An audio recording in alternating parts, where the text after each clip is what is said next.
Chapter number 3 political science, gender, caste and religion. ठीक है,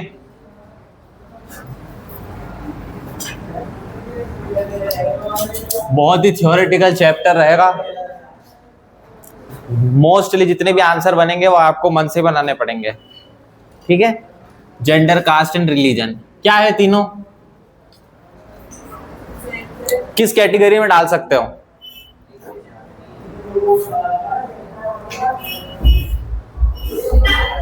क्या रिप्रेजेंट करेंगे तीनों? एक इंसान को रिप्रेजेंट करेंगे। अच्छा आंसर है। एक इंसान है, उसके पास तीनों रहेगा, किसी न किसी जेंडर का होगा, किसी न किसी कास्ट का होगा, किसी न किसी रिलीजन का होगा, अनटिल एंड अनलेस वो धर्म में नहीं मानता या जाति में नहीं मानता। जेंडर तो नेचुरल है। ठीक है, और अपन ने पहले चैप्टर में एक वर्ड पढ़ा था जिसको बोलते हैं एथनिक, याद है? श्रीलंका और बेल्जियम में अपन ने ये डिवीजन देखे थे, एथनिक डिविजन्स। ये किस पे बेस्ड होते हैं? कल्चर पे, लैंग्वेज पे, कॉमन हिस्ट्री पे और पूर्वजों पे, एंसेस्टर्स।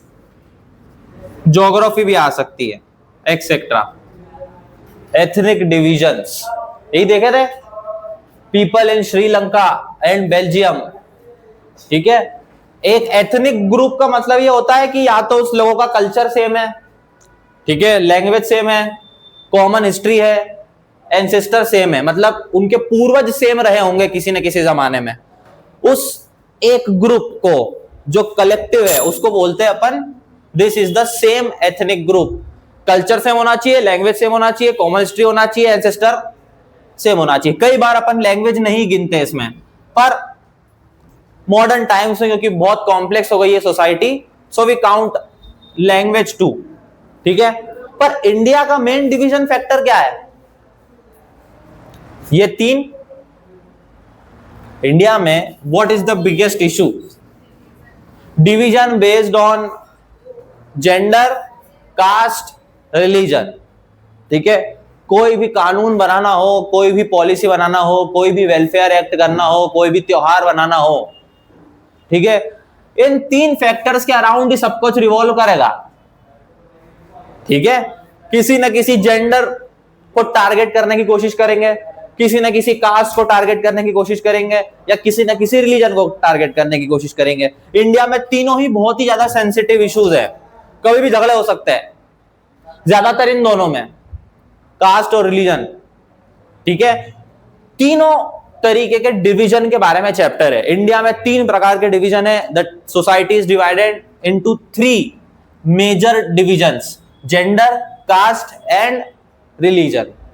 ठीक है, क्यों है, कैसे है, क्या फायदा है, और मेन आपको पढ़ना है इस चैप्टर में कि what is the relation between all the 3 factors with politics. अपना बुक का नाम ही पॉलिटिकल साइंस है, तो इन तीनों का क्या रिलेशन है पॉलिटिक्स के साथ में, कैसे रिप्रेजेंटेशन मिलता है, ठीक है, मिलता है कि नहीं मिलता है, कैसे कास्ट को रिप्रेजेंटेशन मिलता है, कैसे कास्ट पॉलिटिक्स को अफेक्ट करती है, कैसे पॉलिटिक्स कास्ट को अफेक्ट करती है, कैसे रिलीजन कास्ट को अफेक्ट करेगा, कैसे कास्ट रिलीजन को अफेक्ट करेगी। तीनों ही तरीके से आपको सब कुछ पढ़ना है। ठीक है, जेंडर का रिप्रेजेंटेशन क्या है पॉलिटिक्स में, कब आया, क्यों आया, इंडिया में तीनों की करंट पोजीशन क्या है, कास्ट की, रिलीजन की, जेंडर की। Constitution, what is constitution saying about all the 3 factors in politics. क्या पॉलिटिक्स में तीनों की जगह है? क्या है? कास्ट की जगह तो डायरेक्ट है, अपन रिजर्वेशन देते हैं। रिलीजन की जगह है? डायरेक्टली नहीं है, पर कई पॉलिटिकल पार्टी के अपने अलाइनेशन है। शिवसेना कट्टर हिंदू पद्धति महाराष्ट्र में, महाराष्ट्रवादी रीजनल पॉलिटिकल भी पार्टी भी बोल सकते हो आप शिवसेना को। बीजेपी, आरएसएस कट्टर हिंदूवादी पॉलिटिक्स। ठीक है, सिमिलर दूसरे भी मिल जाएंगे आपको, डीएमके, एआईडीएमके, कट्टर इस्लाम सपोर्टर्स। ठीक है, हैदराबाद की पार्टी है असीउद्दीन ओवैसी, कट्टर इस्लामवादी पॉलिटिक्स, ठीक है। रिलीजन का डायरेक्ट कॉन्स्टिट्यूशन में कोई मेंशन नहीं मिलेगा। क्यों नहीं मिलता? क्योंकि लिखा हुआ है freedom of religion, India as a secular country. तो स्पेसिफिकली किसी रिलीजन के लिए प्रोविजन नहीं बना सकते आप, ठीक है। पर ऐसा तो नहीं लिखा है फ्रीडम ऑफ कास्ट कि कॉन्स्टिट्यूशन को कास्ट को प्रोटेक्ट करना है, तो आपने रिजर्वेशन देके रखा है। कास्ट बेस्ड रिजर्वेशन है, रिलीजन बेस्ड रिजर्वेशन नहीं है। और जेंडर रिजर्वेशन है एजुकेशनल इंस्टीट्यूट में भी है, ऑफ गवर्नमेंट ऑफिसेस में भी है और इलेक्शन में भी है अब, ठीक है। तो तीनों को ही पॉलिटिक्स में और कॉन्स्टिट्यूशन में जगह कहीं ना कहीं से तो मिली गई है, ठीक है। जेंडर और कास्ट को डायरेक्ट मिली है, रिलीजन को इनडायरेक्टली मिली है, ठीक है। आपका पहला टॉपिक शुरू होगा जेंडर के साथ। What is the status of gender division in India, ठीक है। How is society seen. तो बहुत ही बढ़िया सा कहानी सुनो जो तुम्हें पहले से ही पता है, ठीक है। पुरानी परंपराओं से क्या चले आ रहा है, इंडिया का कल्चर कैसा है मुझे बताओ। एंशिएंट पीरियड से चलते आओ, इंडिया की बात कर रहे हैं अपन, दूसरे देशों के बारे में नहीं सोचना है अभी। पुरानी सभ्यताओं से चले आओ, महिलाओं की क्या जगह रही है और पुरुषों की क्या जगह रही है। What is the status of females and males in India और कंटेम्पररी इंडिया, क्या स्टेटस रहा है? अच्छा रहा है कि बुरा रहा है जेंडर डिवीजन में? पुराने टाइम पे अच्छा रहा है कि बुरा रहा है? पुराने टाइम पे राइट्स नहीं मिलते थे, फ्रीडम नहीं मिलती थी। अब कॉन्स्टिट्यूशन बनने के बाद में अपन ने विमेन को बहुत सारे राइट्स दिए हैं, इक्वालिटी देने की कोशिश करी गई है। पर अगर और पीछे चले जाएं, और पीछे, ठीक है, अपने यहां क्या विमेन को बहुत सारे कामों में मैन से पहले दर्जा दिया जाता है? क्या पूजा जाता है? जाता है।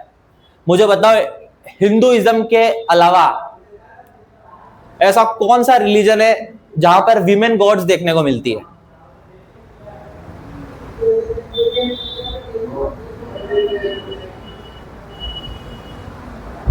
उसमें देवियां हैं, देवियों को पूजा जाता है। ऐसा कौन सा धर्म है या कौन सी परंपरा है? एक आध दो होगी, पर मुझे नहीं लगता है हिंदुइज्म के अलावा कोई ऐसी रिलीजन आपको देखने को मिलेगा जहां पे महिलाओं को भगवान का दर्जा दिया गया है। जापान में कौन सा रिलीजन है? महिला को पूछते हैं, पर ऐसा भगवान नहीं पूछते होंगे एकदम टॉप लेवल पे। अपने यहाँ पे भी 3 मेन भगवान है हिंदुइज्म में, ब्रह्मा विष्णु महेश, और उसके बाद में बाकी उनके नीचे काम करते हैं इंद्रदेव के साथ साथ बाकी सब मिनिस्टर हैं, है ना। अग्निदेव, इंद्रदेव, जलदेव, वायुदेव, ऐसा सिस्टम है, ठीक है। पर मुझे बताइए कि इतनी ही इक्वल डिवीजन हिंदुइज्म ही है ऐसा या इंडिया ही है ऐसा? अपने को रिलीजन की बात साथ साथ करनी पड़ेगी क्योंकि वो भी एक फैक्टर है अपना आगे, ठीक है। तो जेंडर में अगर आप सबसे पुराने इंडिया को देखोगे तो जेंडर डिवीजन शायद और इक्वल था, विमेन को अधिकार थे। आपको उपनिषद में हाँ, एक और ऐसी कौन सी धार्मिक किताब दिखेगी जहां पे विमेन ने लिखा है? बताओ। हाँ, विमेन राइटर हो, जिसमें विमेन राइटर हो, बहुत कम। गुरु ग्रंथ साहिब में शायद मुश्किल से एक आध दो कभी आ जाए तो आ जाए, वैसे तो नहीं है। कुरान में नहीं है, बाइबल में नहीं है, गीता में तो सिर्फ कृष्ण और उनका संवाद है, अर्जुन का बैटल फील्ड पे, ठीक है। आपको एक ही दिखेंगे वेदास, जहां पे कई श्लोक विमेन द्वारा लिखे गए, बहुत सारे, ठीक है। गार्गी, लोपामुद्रा, ये सब विदुषियां हैं, ऋषियों की पत्नी होती थी, ठीक है। जिन लोगों के श्लोक और क्रिएशन किए गए चीजें भी वेदास में हैं, एकमात्र फिर से, ठीक है। जैसे जैसे समय देखो, अब याद रखना जेंडर डिवीजन है ना पूरी तरीके से पावर पे बेस्ड है, इतना तो पता है अपने को। जो फिजिकली स्ट्रांग होता था वो डोमिनेट करता था सोसाइटी को। तो जैसे समय आगे बदला, जो भी जेंडर फिजिकली स्ट्रांग था या डोमिनेटिंग था उसने वीकर जेंडर को दबाने की पूरी तरीके से कोशिश की गई है, और ये सदियों, लाखों, हजारों साल पुराना इतिहास यही है, और आज भी यही चलता है, चाहे वो कास्ट हो, रिलीजन हो, जेंडर हो। The more powerful one will try to subjugate और प्रेशराइज द वीकर फैक्टर और द वीकर जेंडर। तो अपन ने यही देखा है कि अपन खासकर नॉर्थ इंडिया में अपन एक्सपीरियंस करते हैं कि मेल डोमिनेटिंग सोसाइटी है। इसको क्या बोलते हैं अपन? पेट्रियार्की। सुना है पहले? पेट्रियार्की, जहां पर फादर और the male person is the leading decision maker in the house.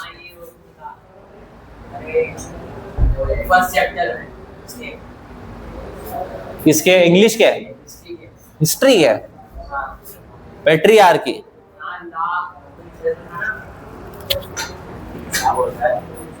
नहीं, उसने कहीं सुन देख लिया होगा वर्ड। पेट्रियार्की का मतलब होता है जिस परिवार में, जिस समाज में पिता या male are the major decision making, उनके पास सारी पावर होती है। इंडिया में होती है?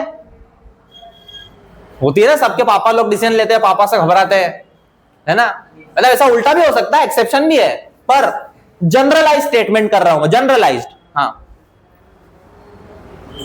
हाँ ये वो समझ गया ना, मैं भी फादरलैंड समझ गया मैं। फादरलैंड याद है, फ्रेंच को सिटीजन और फादरलैंड, फ्रेंच की धरती हमारे पिता समान है, जैसे भारत माता बोलते हैं, वहां पे फादरलैंड का कंसेप्ट चलता है फ्रांस में, जिसे ला पेट्रियार्की नाम से कहा गया। मतलब वही है, डोमिनेटिंग बाय द फादर और the male person of the society. ऐसे ही सिमिलरली एक और वर्ड आता है मेट्रियार्की, जहां पर females are the leading decision making persons और they have the all the powers in the house और इन द सोसाइटी। अब इंडिया में आपको दोनों जगह दो चीज देखने को मिलती है। आपको कुछ साउथ के स्टेट्स में मैट्रियार्की दिखेगी, कुछ नॉर्थ ईस्टर्न स्टेट्स में मैट्रियार्की दिखेगी।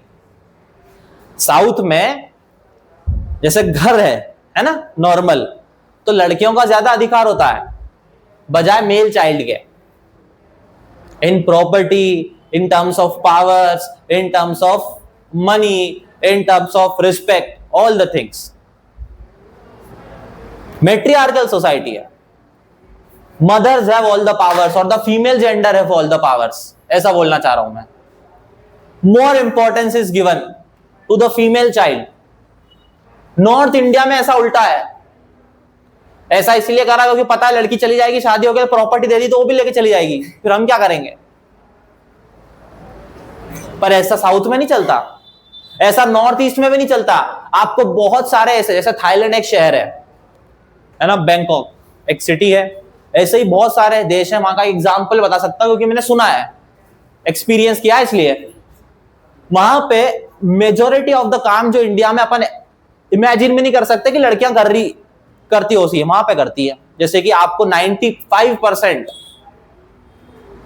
नाई की दुकानों पे महिला दिखेगी आपको। ऐसे जॉब जो मेल करते हैं वो आपको फीमेल करते हुए दिखेगी वहां पे। ऐसी भी कुछ सोसाइटी है, ठीक है। पर जनरली जिस एरिया में पढ़ रहे तुम्हारे लिए इमेजिन करना भी मुश्किल हो रहा होगा। सब कुछ डिसीजन फीमेल ले रही है, और कई बार साउथ इंडिया स्पेसिफिकली, ठीक है, साउथ इंडिया कई बार प्रॉपर्टी डिवीजन में फीमेल का अधिकार होता है 50-50 और मेल को मिलती है 20-25%,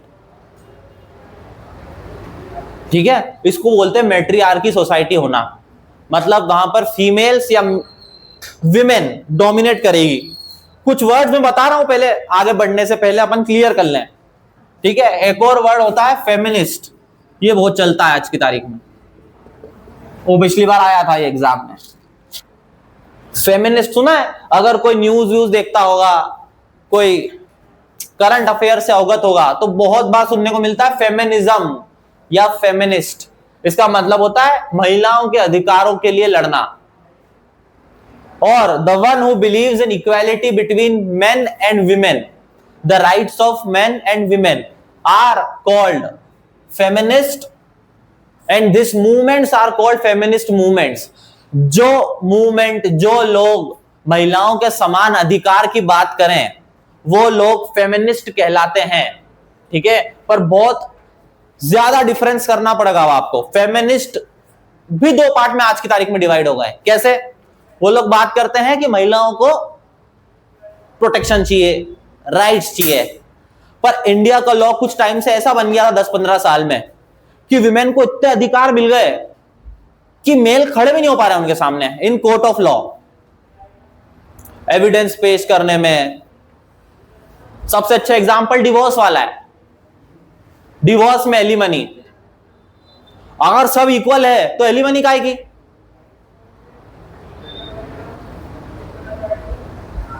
दोनों मिलके पालो अगर बच्चे हैं तो, और अगर नहीं है, पहले ही अलग हो गए, तो मेल अपना देखेगा, फीमेल अपनी देखेगी। एलिमनी का केस कहां से आ गया? और अगर आता है कि दोनों में से जो वीकर है उसको एलिमनी मिलना चाहिए, तो फिर दोनों पे लागू होना चाहिए। अगर मेल कम कमाता है तो फीमेल दे एलिमनी। पर ऐसा होता है क्या? हाँ, अभी अभी ऐसा होने लगा है, पर उसमें भी बहुत कोर्ट डिसीजन देने में बहुत कतराती है। 95 अब इक्वल हुए लॉस, क्रिमिनल लॉस दोनों जेंडर के लिए। अभी तक तो अपन देखते थे अगर विमेन ने किसी थाना में कंप्लेन कर दी मेल के अगेंस्ट में, छोटी सी भी कंप्लेन कर दी, तो क्या हालत होगी उसकी सोच लो आप। दर दर भटकेगा, ठीक है। और अगर मेल कंप्लेन करना चला गया कि ये लड़की है मुझे छेड़ रही थी, बताओ कोई सुनेगा उससे? मैं बताओ, मेल की बात सुनेगा कोई? थाने में भगा देंगे, गेट के बाहर भगा देंगे, भगा देंगे। इससे तुमको मेंटलिटी पता चल रही है, चल रही है। बस इमेजिन करो कि एक मेल गया थाने में कंप्लेन करने के लिए लड़की की, और एक फीमेल जा रही है मेल की कंप्लेन करने के लिए। XYZ रीजन कोई भी हो सकता है, ठीक है, कोई भी केस हो सकता है, कोई भी मामला हो सकता है। किसकी ज्यादा सुनी जाएगी? पुलिस इंस्पेक्टर्स वाला, फीमेल। अब क्यों ऐसा हो रहा है? क्योंकि सदियों से चला आ रहा है, उसी को भुगत रहे ओपन, ठीक है। सदियों से मेंटेलिटी चली आ रही है कि females are the oppressed community, Dalit कुचलित वर्ग रहा है समाज का, है ना, पावरलेस वर्ण रहा है या पावरलेस ग्रुप रहा है, ठीक है, जिसे मेल डोमिनेट करते आए हैं, प्रेशर, पावर से, फिजिकल फोर्स से, मेंटल फोर्स से, मनी से, जैसे चाहे वैसे बोल सकते हो। तो अब सबके दिमाग में तो वही बैठा हुआ है। तो आप इमेजिन ही कर, जो मैंने बोलने में इमेजिन नहीं कर पा रहे, ऐसे आ गई सर, ऐसा कैसे हो सकता है ना। पर यूरोपियन सोसाइटी में बहुत आम बात है, इंडिया में इमेजिन करना बहुत मुश्किल है, यूरोपियन सोसाइटी में बहुत आम बात है तो, ठीक है। क्योंकि वहां पे इक्वेलिटी का एक अलग लेवल है, वहां पर वो कोशिश नहीं कर रहे, कानून को इक्वल नहीं कराया, वहां पे सोच भी इक्वालिटी की तरफ तक आ चुकी है। मैं नहीं बोल रहा कि women are equal with man, वो तो कभी भी नहीं हो सकता, कभी भी नहीं हो सकता, क्योंकि हमेशा तो इंसान क्या, धरती का नियम है कि जो पावरफुल है वो कमजोर को दबाएगा ही दबाएगा। और यहां पे फिजिकली पावरफुल मेल्स हैं तो वो लोग दबाएंगे ही दबाएंगे। अब सोसाइटी चेंज होने लगी क्योंकि आपने नए नए कानून बनाने लगे। और दूसरा बात, इसमें सबसे बड़ा योगदान टेक्नोलॉजी का है, कोई बोले चाहे नहीं बोले। अब आपको पैसा कमाने के लिए, समाज में पावरफुल बनने के लिए फिजिकल फोर्स की जरूरत नहीं है। पहले जो बाहुबली होता था वो समाज पर राज करता था। बाहुबली बनो, पावर दिखाओ, डराओ धमकाओ, 3-4 लोगों को मारो, समाज में इज्जत बनाओ, फिर आगे आपको लोग फॉलो करने लगेंगे क्योंकि आपके पास फिजिकल पावर है। लोग डरने लगेंगे आपसे, डर क्रिएट करो और फिर पावर पे आ जाओ। अभी तक ये होता था। आज की तारीख में पैसा कमाने के लिए पावर की बिल्कुल भी जरूरत नहीं है, मेंटल पावर इनफ है, एजुकेशन इनफ है, अच्छी हेल्थ इनफ है, ठीक है। तो विमेन भी आ रही है पावरफुल पोजीशन पे या ऐसी पोजीशन पे जहां पे वो पैसा कमा सकती है। प्रेजेंट है सोसाइटी में पैसा इक्वल्स टू पावर, ऐसा भी बोल सकते हो आप, मनी इक्वल्स टू पावर। पुराने टाइम पे ऐसा नहीं था। तो अब आपको थोड़ी थोड़ी विमेन में इक्वालिटी लाने की कोशिश की जा रही है या आती हुई भी दिख रही है, क्योंकि सबसे बेसिक कारण यही है उसका कि जो फिजिकली स्ट्रांग है वो शायद सबसे टॉप पे नहीं है सोसाइटी में आज की तारीख में। जो शायद पैसे में स्ट्रांग है या जो दिमाग से स्ट्रांग है वो शायद सोसाइटी में ऊपर की पोजीशन पे आएगा। अब वो मेल भी हो सकता है, फीमेल भी हो सकती है, depends on their education, depends on their mental level, depends on the society. ठीक है, यही डिस्कशन चलेगा पूरे चैप्टर में। ठीक है, कोई ज्यादा याद करने का है नहीं, बहुत सारे अलग अलग पॉइंटर्स डिस्कस करने पड़ेंगे। ठीक है, बाकी सब थ्योरी और एग्जाम्पल से समझाया गया। आपका चैप्टर शुरू होता है जेंडर या सेक्सुअल डिवीजन ऑफ लेबर। ठीक है, ये लोग ये बताने की कोशिश कर रहे हैं कि कुछ काम सोसाइटी में अपने दिमाग में बने हुए हैं कि ये तो महिला ही करेगी, ये तो पुरुष ही करेंगे। इसका सबसे अच्छा एग्जांपल है कि घर के काम वर्सेस बाहर के काम। घर के काम विमेन विल हैंडल, बाहर के काम मेल विल हैंडल। डन है। पहले ऐसा जरूरी था क्योंकि सिक्योरिटी अपने पास नहीं थी। सिक्योरिटी नहीं है, महिला क्योंकि फिजिकली वीक है, तो अगर उनको बाहर भेज देंगे घर के, ठीक है, तो सिक्योरिटी वीक हो जाएगी, कोई भी कुछ भी कर सकता है। ठीक है, डेमोक्रेसी जब नहीं थी, स्ट्रॉन्ग पुलिस सिस्टम जब नहीं था, 10,000 साल पहले इमेजिन करने की कोशिश करें। ठीक है, महिलाओं को इसलिए प्रोटेक्ट किया जा रहा है क्योंकि फिजिकली वीक है, इसलिए घर में रखा जा रहा है। ठीक है, पर अब इतने चैलेंज आ रहे हैं कि आपने क्या करा, धीरे धीरे समाज डेवलप भी तो हो रहा है। ठीक है, अब सिक्योरिटी है। आज से अगर 50 साल पहले की भी अगर आप घर में कोई दादी हो या मम्मी हो 40-50 साल की, आप मम्मी से भी पूछ सकते हो, है ना, और दादी से तो बिल्कुल पूछ सकते हो कि वो जब जवान थे या 20-25 से 30 साल की उम्र में थे, या और भी पहले 10 से 30 साल की उम्र के बीच में थे, ठीक है, तब क्या सोसाइटी इतनी ही सेफ थी क्या जितनी आज है? बहुत प्यारा क्वेश्चन है, तुम्हें आंसर मिल जाएगा घर पे ही। ठीक है, घर वाले बोलेंगे कि बाहर भी नहीं निकल सकते थे फीमेल्स, 7 बजे बाद लाइट भी नहीं होती थी सड़कों पे, इतनी सारी बिल्डिंग नहीं थी, इतनी सारी पॉपुलेशन नहीं थी। 7 बजे 6-7 बजे अगर स्ट्रीट लाइट है उस इलाके में तो स्ट्रीट लाइट जलती थी और सारे लोग रोड पे, दरवाजे बंद, कोई बाहर नहीं दिखेगा अंधेरा होने के बाद, ना बच्चे खेलते हुए दिखेंगे रोड पे या गार्डन में कहीं पे भी। बहुत ही अनसेफ इन्वायरमेंट है अपने एरिया का। आज से 20 साल पहले की बात कर रहा हूं मैं, ज्यादा नहीं, बहुत अनसेफ। तो अब सब लोगों की मेंटेलिटी कैसी है कि भैया लड़कियों को घर के काम ही करने हैं तो बाहर नहीं भेज सकते, क्योंकि बहुत अनसेफ है, कब क्या हो जाएगा किसी को नहीं पता। ठीक है, अब ये वहां से चला आ रहा है 10,000 साल पहले से कि एक जेंडर को अपने को घर के कामों के लिए ही प्रोटेक्ट करके रखना है, उनको एक्स्ट्रा प्रोटेक्शन की जरूरत पड़ेगी। ये शुरू हुआ हुआ अच्छे विचारधारा से, पर बाद में आपने सब जगह उन्हें रोकने लग गए। ऐसी फैलती है चीज, आपने एक जगह रोका कि बाहर नहीं जाना, फिर यहां पे भी नहीं जाना, ये भी नहीं करना, ये भी नहीं करना, ये भी नहीं करना, वीमेन ये भी नहीं करेगी। अब तुमको बाहर जाना नहीं है तो तुमको प्रॉपर्टी भी क्यों चाहिए, घर में बैठे रहो, ये राइट्स भी क्यों चाहिए। ठीक है, कई बार अपने यहां तो पूजा का अधिकार भी नहीं होता, ये तो गलत लगता है। हिंदुइज्म में महिलाओं को पूजा का अधिकार है, आपको जलाने का अधिकार है, किसी को मरने पे महिलाएं जाती है शमशान में? नहीं जाती, ऐसे नहीं जाती, पर आजकल जाने लग गए मॉडर्न विचारधार, मतलब जो लोग समझते हैं कि ये फालतू की बातें हैं, वो लोग महिलाएं भी जाती है शमशान में, ऐसा कोई रोक टोक नहीं है। पर जनरली कभी रैली निकलते हुए देखते हो किसी को ले जा रहे हैं अपन गाड़ने के लिए, जलाने के लिए, इलेक्ट्रिक फायर देने के लिए, किसी भी तरीके से, जो भी उनका रिलीजन या धर्म या मान्यता रही हो, क्या वहां पे विमेन जाती हुई दिखेगी? क्या रोड पे ढेर सारी विमेन जा रही है लेकर बॉडी को? नहीं दिखेगी, क्योंकि रिलीजन भी, एक बात याद रखना, रिलीजन भी सोसाइटी के नॉर्म्स के आधार पर ही बनता है। कोई तो रहा होगा जो रूल बना रहा होगा, कोई तो रहा होगा ना जो रूल बना रहा होगा, तो उसने देखा होगा कि विमेन को तो घर में ही रखना है, तो उसने रूल भी वैसे ही बनाया कि अगर आप पूजा में शामिल होना है मतलब सोसाइटी में सबके सामने आना पड़ेगा, सबके सामने आओगे तो सबके नजर में आओगे, सबके नजर में आ गए तो कोई क्या सोच रहा है कैसे कंट्रोल करोगे, किसी के दिमाग में क्या चल रहा है। ठीक है, ये बहुत ही पुरानी और बहुत ही गहरी सोच है जो अब आकर बदलने लगी है, क्योंकि टेक्नोलॉजी आ गई, अब फिजिकल फोर्स डोमिनेट नहीं करती है।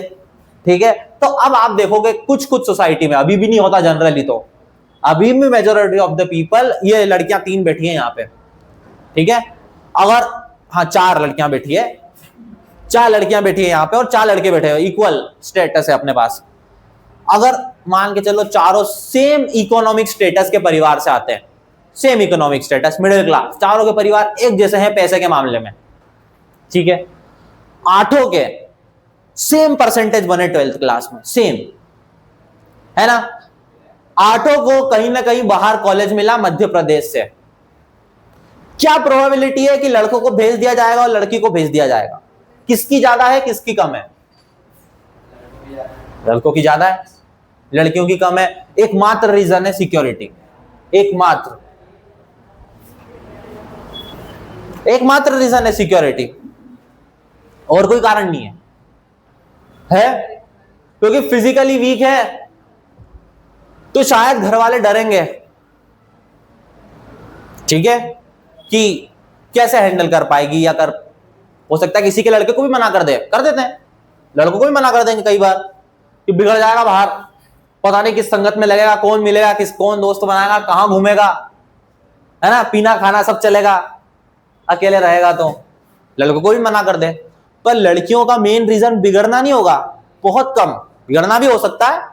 पहली परिवार को दिख रहा होगा कि इसके लक्षण ठीक नहीं है, इधर उधर ज्यादा घूमती है ना, तो फिर वो भी हो सकता है। पर ज्यादातर लड़कियों का रीजन यही होता है, सिक्योरिटी। मेल में अलग अलग वैरायटी ऑफ रीजन मिलेंगे, है ना, अपने हरकतों के हिसाब से।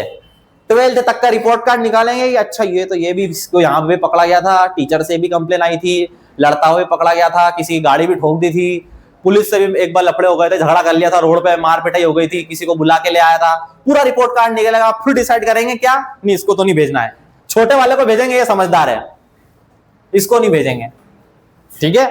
तो जेंडर डिवीजन या सेक्सुअल डिवीजन ऑफ लेबर, ठीक है, यही बताने की कोशिश कर रहा है कि सोसाइटी में महिलाओं के लिए कुछ काम फिक्स कर दिए गए, मेल्स के लिए कुछ काम फिक्स कर दिए गए। पर बदलते समय या चेंज ऑफ टाइम ने क्या करने की कोशिश करी है कि आजकल अपन देखते हैं टेक्नोलॉजी के आने के बाद, डेमोक्रेसी और अच्छी होने के बाद, सोसाइटी और स्ट्रांग होने के बाद में, पुलिस पावर और स्ट्रांग होने के बाद में, और एजुकेशन और स्ट्रांग होने के बाद में, अब आपको फीमेल्स भी दिखेंगी, आईआईटीज में दिखेंगी, एज अ साइंटिस्ट दिखेंगी, एज इसरो में दिखेंगी, आर्मी में दिखेंगी, पुलिस में दिखेंगी, एज इंजीनियर्स दिखेंगी, एज डॉक्टर्स दिखेंगी, एज लॉयर्स दिखेगी, यहां फील्ड में तो दिखेगी।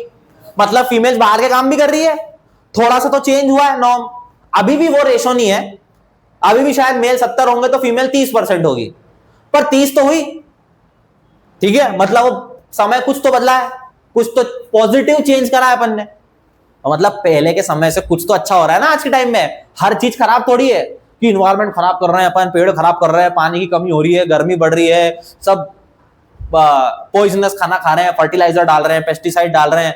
अब पहले तो शुद्ध मिलता था खाना, ऐसे घर में ऐसी बातचीत चलती है, अब तो क्या ही खाना आता है, क्या ही दवाइयां हैं, घर में ऐसी बात चलती है बड़े लोगों की, है ना, क्या ही खा रहे हैं, क्या ही है, बीमार होंगे ही होंगे। हमारे टाइम पे तो इतना खा जाते थे, 10-10 रोटी खा जाते थे और शुद्ध खाना रहता था, देशी, ऐसी बात चलती है, ठीक है। अब प्रॉब्लम, और मेल्स में भी देखें आप, बहुत सारे ऐसे जॉब हैं जो पहले फीमेल्स ही करती थी पर मेल्स कर रहे हैं। जैसे कि आज को बड़े बड़े होटल्स में शेफ दिखेंगे, मेल दिखेंगे।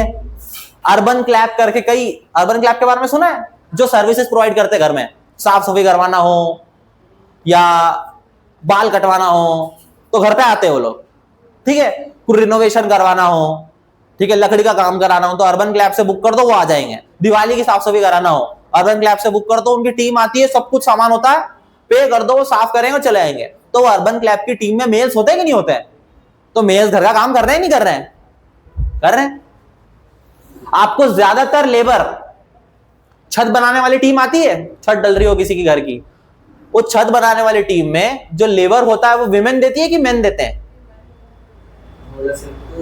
दोनों रहते हैं।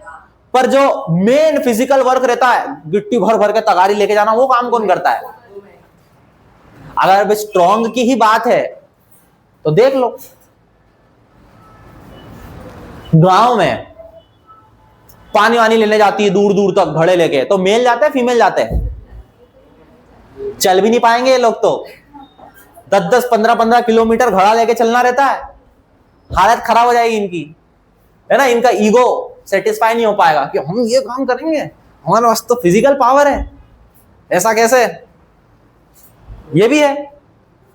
तो कुल मिला के सेक्सुअल डिवीजन ऑफ लेबर में चेंजिंग टाइम्स में आपको ये देखने को मिल रहा है कि शायद कुछ काम पहले बाहर के ही थे जो बॉयज करते थे, वो शायद अब घर के भी कुछ कर रहे हैं। पर एक कंडीशन है आपको मेल घर के काम तभी करते हुए दिखेंगे जब वो पेड होंगे। सही बोला मैंने? मेल घर के काम तभी करते हुए दिखेंगे जब उन्हें कोई उसका पैसा दे रहा होगा, या गाड़ी धोने का, या किसी के यहाँ काम करने का, या मजदूरी करने का। फीमेल्स, अब एक और चीज आ गई, घर के कामों में आ जाओ, डोमेस्टिक। अब मजा आएगा तुम्हें। डोमेस्टिक काम, एक फैमिली है, ठीक है, मदर भी क्या है, एसपी है, सुपरिटेंडेंट ऑफ पुलिस। फादर भी क्या है, एसपी है, सुपरिटेंडेंट ऑफ पुलिस। ठीक है, दोनों एसपी है। फिर भी आपको देखने को मिलेगा कि बाहर के काम तो दोनों ही जा रहे हैं ड्यूटी देने के लिए, सेम काम, सेम जॉब, सब कुछ सेम। जब घर आएंगे या छुट्टियों में जब मिलेंगे, क्योंकि अलग अलग डिस्ट्रिक्ट के होंगे, ठीक है, जब घर आएंगे तो क्या लगता है कौन घर के काम करते हुए ज्यादा पाया जाएगा? फीमेल। क्यों? ऐसा कहीं लिखा हुआ है क्या गीता में? कृष्ण जी बोल रहे थे क्या अर्जुन को कि घर के काम महिलाएं ही करेंगी, ये रूल है, मान के चलो। सही बोल रहा हूं मैं? ये तो मैंने इक्वल स्टेटस ले लिया। आप मान के चलो दोनों ही जॉब करते हैं, दोनों ही सुबह जाते हैं शाम को आते हैं, पर सुबह उठ के खाना कौन बनाएगा बच्चे का? कि पापा बनाएंगे। शाम को आके खाना नौकर हो तो नौकर ही बनाएंगे, पर जनरलाइज स्टेटमेंट की बात कर रहे हैं अपन। मोस्ट ऑफ द फैमिलीज, हो सकता है कभी पापा भी बना दें कि आज तो मैं बनाता हूं, देखो क्या मजा आएगा, है ना, बढ़िया घी भी डाल के, और फिर आधा जलेगा आधा बनेगा, ये भी हो सकता है। पर अगर दोनों ही जॉब में है, ठीक है, तो कौन, क्या लगता है? इमेजिन करो, मेरे को बताने की जरूरत नहीं, तुम खुद ही आंसर दे रहे हो, तुमको खुद ही वो दिमाग में चल रहा हो कि तो सब मम्मी को ही करना है। मम्मी सुबह उठेगी, टिफिन बनाएगी, घर भी साफ करेगी, नहलाएगी भी, बच्चे को तैयार भी करेगी, और फिर उठ के जॉब को भी जाएगी, और फिर वापस भी आएगी, फिर वापस भी खाना बनाएगी, फिर दिन रात लगी रहेगी। बच्चे का होमवर्क होगा तो वो भी वही कराना है। पापा आएंगे काम करके, जो लेटेंगे टीवी के सामने, तो हो गया काम। फिर अगले दिन सुबह। Generalise statement, exceptions are always there, ठीक है, एक्सेप्शन मिलेंगे कई घरों में, है ना, तो किसी घर में हो तो बुरा ना माने, मैं बोल रहा हूं एक्सेप्शंस आर देयर। कई जगह जो समझदार होंगे वो हेल्प भी करते होंगे, है ना, टीम वर्क भी होगा अच्छे से, पर मोस्ट ऑफ द फैमिलीज में आज भी इंडिया में यही देखने को मिलेगा। मेल अगर घर के काम तभी करेंगे जब वो पेड होंगे। फीमेल्स घर के काम करती है, आपको पता है, पर उनका उन्हें पैसा नहीं मिलता, ठीक है। अब यही रीत है सोसाइटी की, तो बुरा लगाओ न लगाओ, यही सच्चाई है, यही हकीकत है तुम्हारे सामने, और every women have to deal with it, कुछ नहीं कर सकते, ठीक है, अनटिल अनलेस पूरी सत्ता ही पलट दो, है ना, पूरी सत्ता पलट दो, या ऐसा कोई वायरस या बैक्टीरिया हो जो फैल जाए, जो विमेन को फिजिकली स्ट्रांग कर दे और मेल को फिजिकली वीक कर दे बीमारी के बाद। मरेगा कोई भी नहीं, बस पावर ट्रांसफर हो जाएगी। ऐसा कोई सा अल्टरनेट यूनिवर्स में कोई दुनिया हो,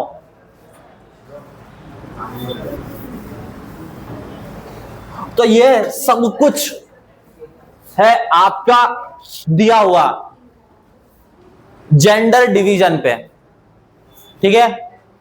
अब अपने को आना है पॉलिटिक्स से कैसे जोड़ेंगे इसको, चैप्टर तो वही है, जेंडर और पॉलिटिक्स, ठीक है। जैसे विमेन की कंडीशन जैसे जैसे इंप्रूव होने लगी, जैसे जैसे विमेन का रिप्रेजेंटेशन कहां पर बढ़ने लगेगा, पॉलिटिक्स में, क्योंकि डेमोक्रेटिक कंट्री में राजनीति ही वही तरीका है जहां से किसी भी सोसाइटी को या किसी भी डिवीजन को, चाहे कास्ट हो, जेंडर हो, रीजन हो, ज्योग्राफी हो, कुछ भी हो, किसी को भी पावरफुल बनाना है तो आपको डिसीजन मेकिंग में आना पड़ेगा, कानून बनाने पड़ेंगे जो उस सोसाइटी को या उस कम्युनिटी को फेवर करेंगे। जैसे कि एससी वर्ग रिजर्वेशन क्या कर रहा है, उनको मजबूत बनाने में मदद कर रहा है, सारी गवर्नमेंटल पोजीशन पर रिजर्वेशन के थ्रू आते जा रहे हैं, आते जा रहे हैं, आते जा रहे हैं, उनका परिवार बेहतर होते जा रहा है, उनकी कम्युनिटी बेहतर होती जा रही है, ठीक है। सेम काम विमेन के साथ भी हो, अगर उन्हें पॉलिटिक्स में रिप्रेजेंटेशन मिल जाए तो ऑटोमेटिकली ये ग्रुप स्ट्रांग होने लगेगा, ठीक है। तो जो मूवमेंट्स विमेन को इक्वल राइट्स और स्ट्रांग बनाने की बात करते हैं उन्हें ही अपन फेमिनिस्ट मूवमेंट बोलते थे, ठीक है। फेमिनिज्म का मतलब to talk about equal rights and equal status of women with men या इन कंपैरिजन टू मेन। जो ऐसी विचारधारा रखता है या इस विचारधारा को फेमिनिज्म कहा जाता है और इन लोगों को फेमिनिस्ट कहा जाता है। ठीक है, अब ऐसा हुआ, इंडिया में पॉलिटिकल रिप्रेजेंटेशन मिला विमेन को कि नहीं मिला? मिला। पॉलिटिकल रिप्रेजेंटेशन मिलता है कि नहीं? एजुकेशनल इंस्टीट्यूट में रिजर्वेशन है विमेन को? है। गवर्नमेंट ऑफिसेस में रिजर्वेशन है? क्या गवर्नमेंट वेलफेयर स्कीम्स चलाती है महिलाओं के लिए, विमेन के लिए? चलाती है। शिवराज सिंह चौहान जब थे बहुत सारी स्कीम चलाई थी उन्होंने, जो अभी भी चल रही है। एक तो तुम्हें पता ही है लाडली बहना योजना, इसके अलावा बहुत सारी है, लाडली लक्ष्मी योजना और वो कन्यादान वाली योजना जहां पर सामूहिक तरीके से विमेन की वेडिंग का खर्चा गवर्नमेंट उठाती है। स्पेशलाइज्ड एफडी या प्रोविजन बनाना उनके लिए, ठीक है। ज्यादा रेट्स पे फैमिली इन्वेस्ट कर सकती है विमेन के नाम पे। एक ही चाइल्ड हो, फीमेल चाइल्ड हो, उसके एजुकेशन में आपको रिलैक्सेशन मिलेगा। टैक्स बेनिफिट, लोन के टाइम पे बैंक बेनिफिट देगी विमेन चाइल्ड के एजुकेशन के लिए। इंटरेस्ट रेट कम हो जाएगा। बहुत सारी ऐसी योजनाएं चल रही है। पॉलिटिकल रिप्रेजेंटेशन की बात करें तो आपको पता है 1/3 रिजर्वेशन से शुरुआत हुई थी। 1/3 रिजर्वेशन कहां पर? पंचायती राज, पंचायती राज एंड म्यूनिसिपैलिटीज।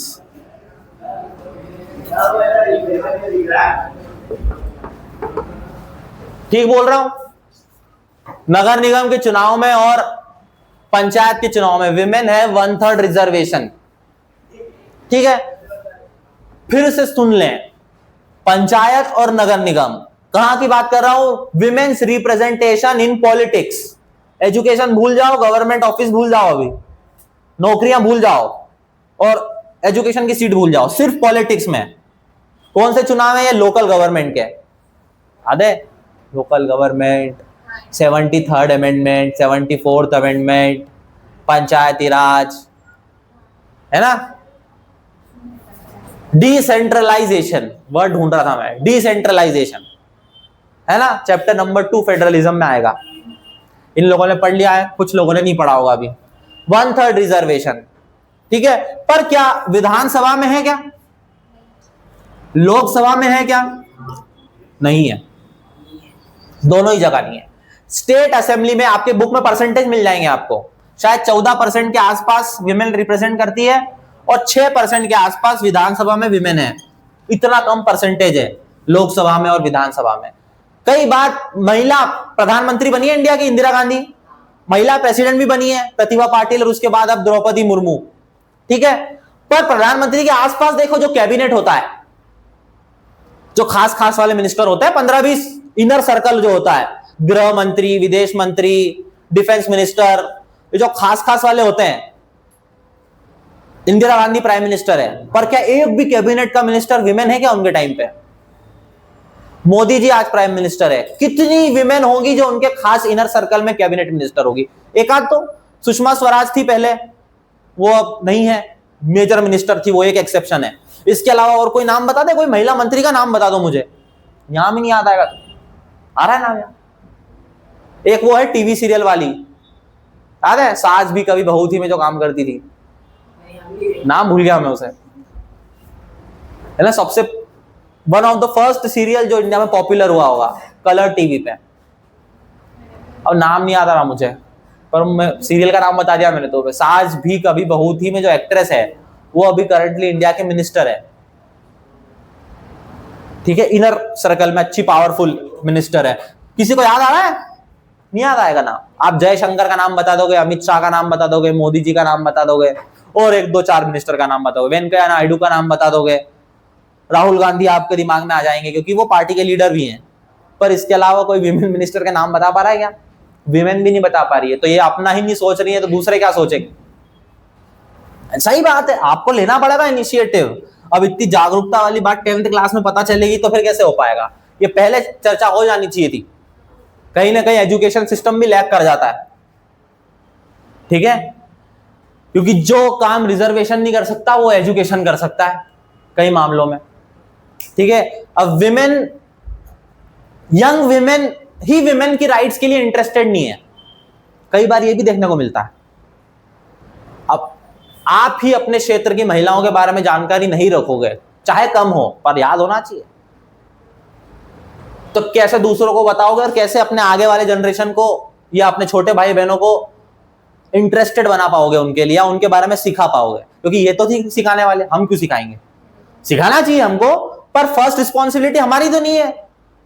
हम हमारे लिए काम करेंगे, स्पेसिफिक ग्रुप अपने लिए काम करेगा, ठीक है। अब जब इन्हें ही नहीं पता होगा तो आगे कैसे पता चलने वाली बात। अब ये जो है ना विमेन रिप्रेजेंटेशन की मैं बात कर रहा हूं, अभी तक नहीं मिलता है।